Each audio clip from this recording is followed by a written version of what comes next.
So in this question, we are asked to prove that sec square theta minus 1 divided by sec square theta is equal to sine square theta.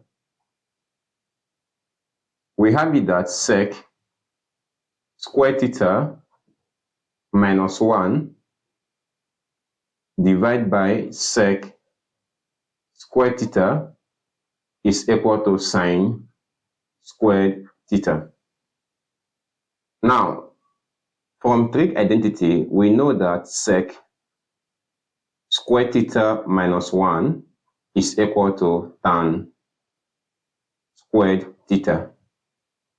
So therefore, at this point, the numerator will not be replaced by tan squared theta. So we have tan squared theta divided by sec squared theta is equal to sine squared theta.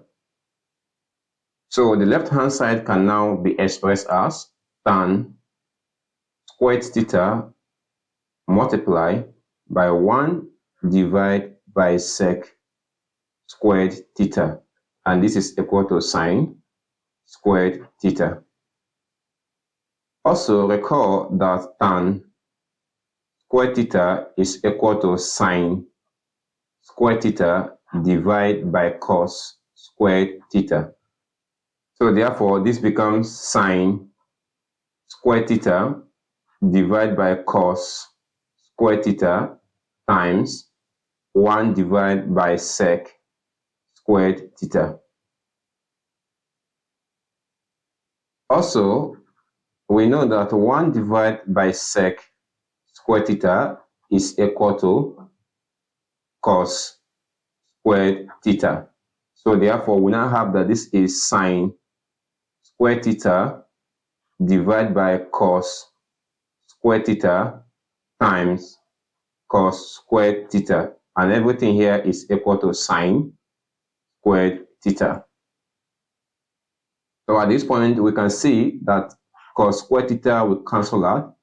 So it has been shown that sine squared theta is equal to sine squared theta. First, the left-hand side is equal to the right-hand side.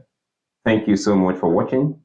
If you know you found this video helpful, please encourage us by liking this video and subscribing to our channel. Thank you for doing that, and I will see you in my next video. Bye.